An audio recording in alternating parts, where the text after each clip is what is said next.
Ayun mga kaparming, ang daanan dito sa ating barangay. Agahapon tayong dadaan dito ay merong namang naglaglag ng tawag na buga dito, ay hindi naman inayos, kaya perwisyo din sa mga dumadaan dahil nagkaroon ng sagabal.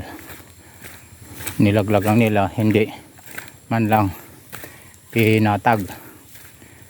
Ayan, malaking bagay sana ito ginawa nila dahil yung malalim na daan dito ay nagkaroon ng tabon o tambak. Yan, kaganito hindi naman inayos, kaya kapag dumadaan kang nagbibisikleta o nagmumotor ay nahihirapan ka. Yan, kakaunti na lang na distansya at magtaod na dito o magkadugtong na dito sa simentadong kalsada, pero hindi pa natatapos,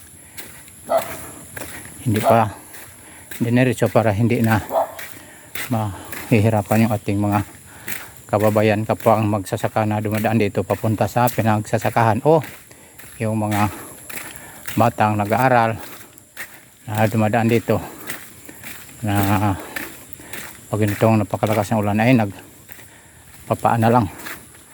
So yan yung ating may bahagi sa daan ng putol na hindi pa nasisimento. Thank you for watching.